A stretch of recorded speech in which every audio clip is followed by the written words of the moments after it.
What is up, everybody? We are back. A little bit off schedule, but we're going to get right back on schedule. So, we're going to do two videos today. I think I'm going to do two videos in one since I missed a day. Because, you know, we said every day, but sometimes accidents happen and we have to move on, blah, blah, blah, blah. But all right, episode 17. We're going to start off with episode 17. The baby dragon had just hatched. Carlos is amazing at his animal noises. His dragon noises, his baby dragon noises are on point. I do very much enjoy those. Spunk names the baby dragon Spunkles. Spunkles. You know, when I first listened to Power Word Fell, I was like, oh, Spunk's name is, it's an interesting name, very creative. And then my second listen through, now I'm just like, Spunk is a dirty word.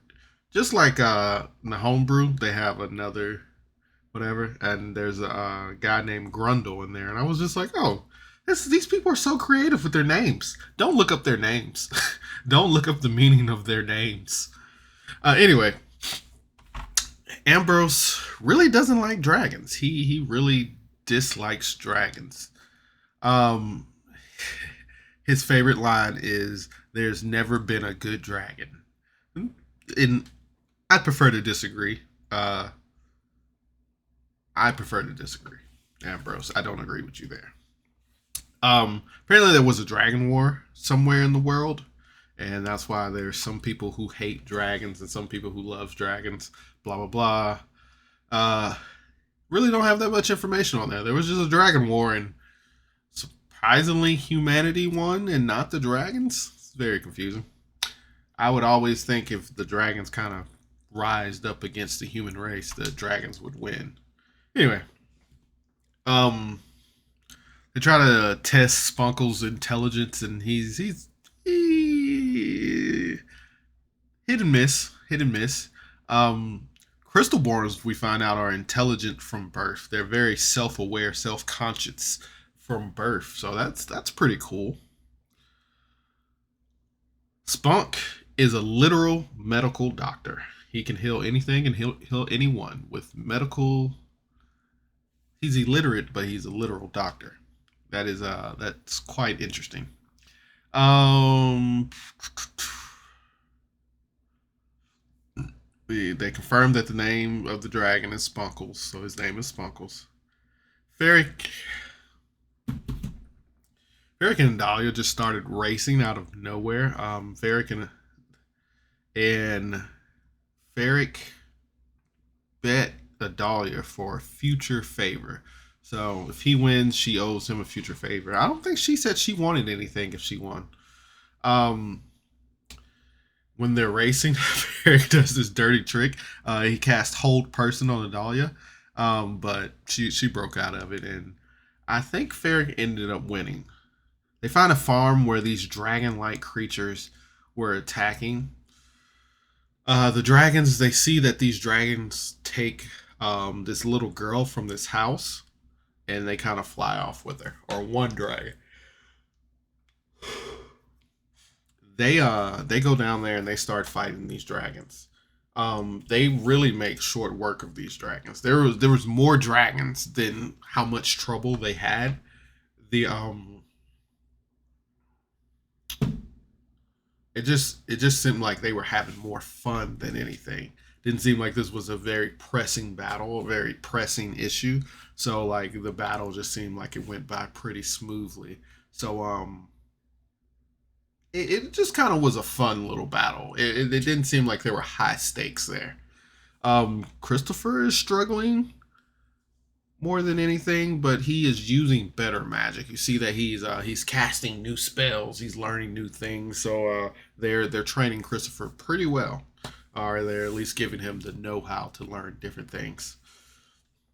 Um, then they meet this really cool guy who just comes up to Ferric and is like, "Hey, we gotta go catch a dragon." And that's where the episode ends. It was a good episode. It was not really much to the episode besides getting to know the dragon, finding out a little information. So it was a good episode, but not much was going on. Um, I will give this episode 7 hit dice out of 10. Yeah, that's fair based on and I did listen to this episode yesterday, so I might be missing something, but that's why we take notes. Uh, yeah, so that's why we take notes. All right, now we're gonna cut over to episode 18. Episode 18. The stranger walks up to Ferric and he tells him that they have to catch a dragon. The guy will pay them for going after the dragon. They notice that the guy's kind of hurt from the dragon invasion. So Ferric ends up healing him, and how he heals people, he has this rapier. He casts cure wounds through the rapier as he stabs people, and it like he stabs them and heals them. It's weird. I think it might be that magical rapier he got that can cast cure wounds. I don't think he casts cure wounds through it. Uh, they go into the man's house and they talk to him and find out that his wife is missing. He has heard rumors of dragons coming out of the ground. Bone dragons, dead dragons, half flesh dragons, just you name it, it's there. Um you got bones, dead, flesh, dragons, you name it.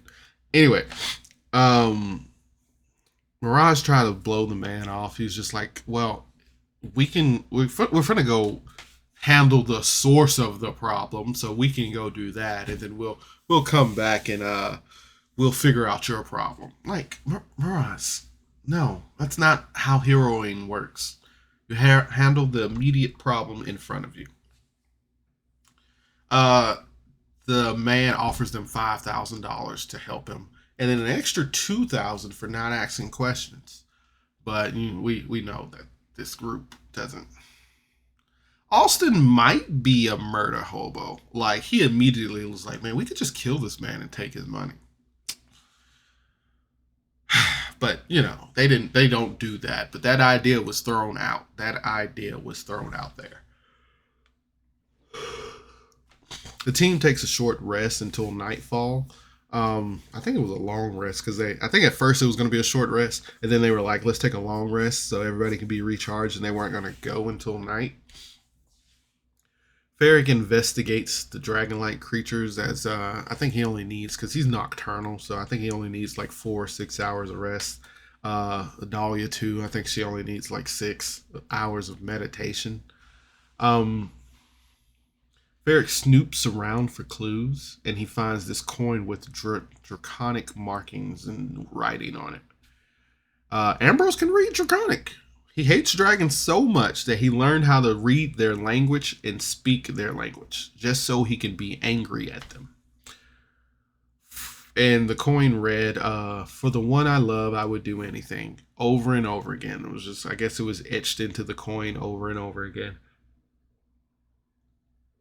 At this point, everybody in the group thinks the dragon is the wife. But and the dragon kind of kidnapped the kid to live, to take the kid away. I don't know. There's a lot of not plot holes, but missing information, missing steps. They fight about what to do about the dragon, like how they're gonna go up to the dragon, they're gonna talk to the dragon, they're gonna fight the dragon. It's like who's gonna talk to the dragon. There's a difference between character fighting and confused player fighting. And I love character fighting because it's just like in role play, but then sometimes it's just like the player's confused and they don't know what to do.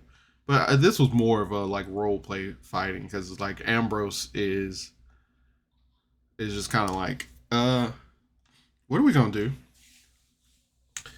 Ambrose is a pretty rude guy. I never got that the first listen through of this, but Ambrose is pretty rude.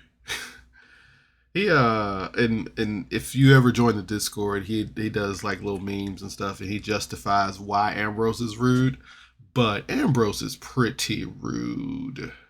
Anyway, Christopher's confused. He goes through. Everybody tries to get him to speak up, and he's just kind of like, what are we doing? Like how? Like I don't know. Just Christopher's asking a lot of questions, but Carlos, I love the bit of playing an NPC that doesn't know what's going on as he hangs out with the groups as the DM who knows what's everything's going on. I just love it. Then it's kind of like when the NPC says like, "Man, I don't think we should be going that way." Is that the DM trying to steer us back on track, or is that the DM trying to get us off track to go to do a side mission? And it's just a lot to think about there. But that's why everybody says, "What would my player do?"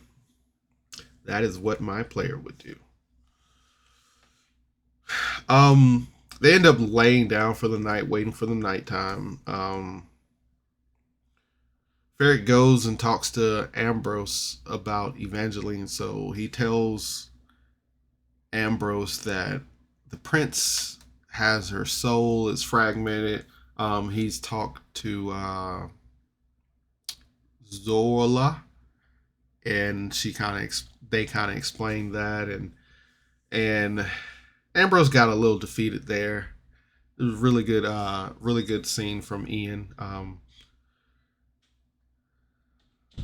You could really feel the emotions in that. Spunk and Spunkle spend a little father son time together, and they stare lovingly into each other's eyes.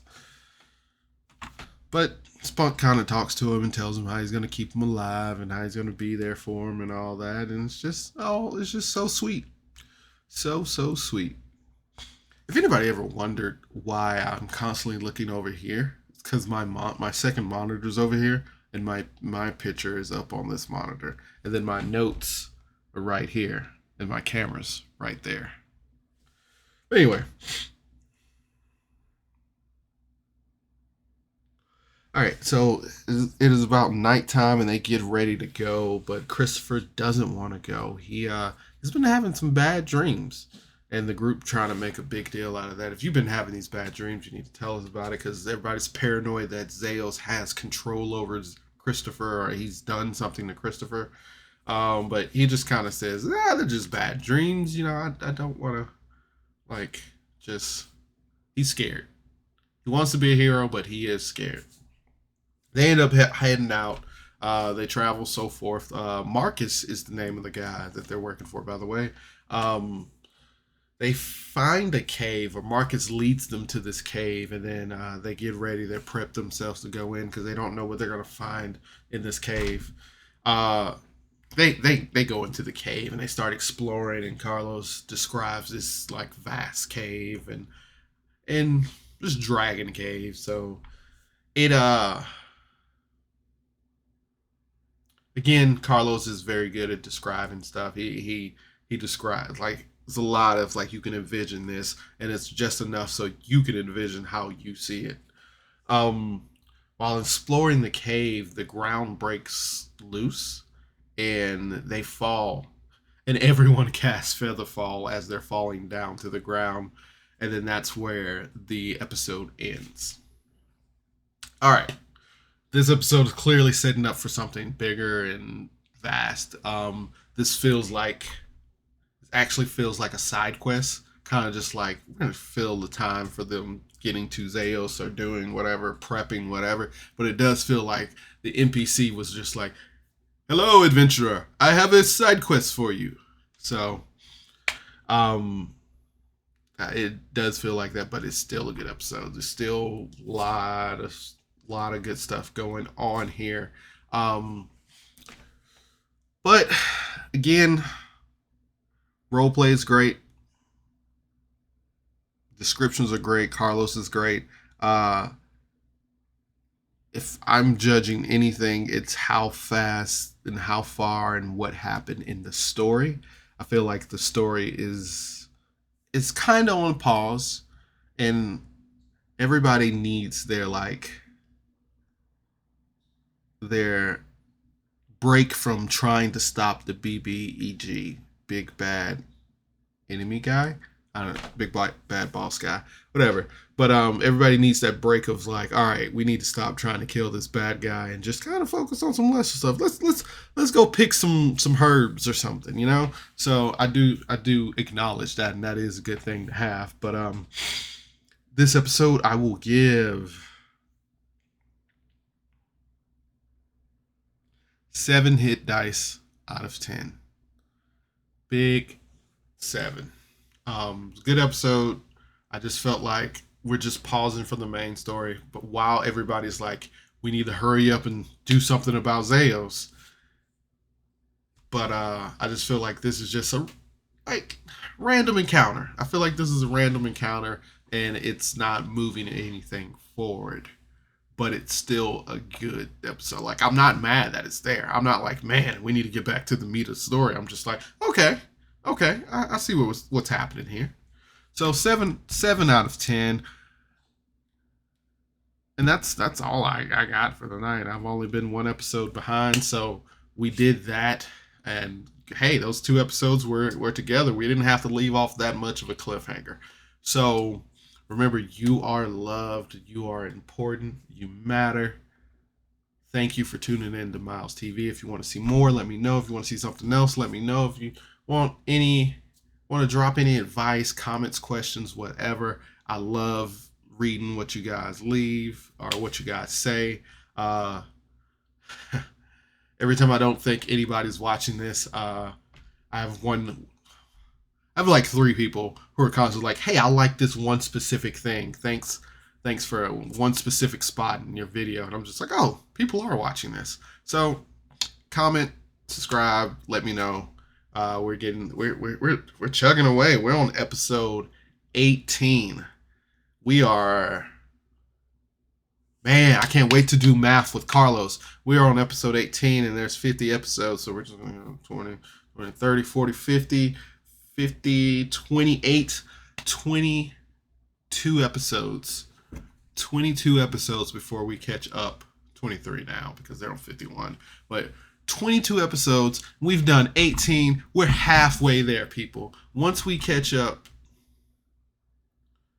little under halfway. But man, once we catch up, we can stop doing this every night. Now, I've been enjoying doing this every night, but and then we can start working on some better videos with doing sound bites and recordings and editings.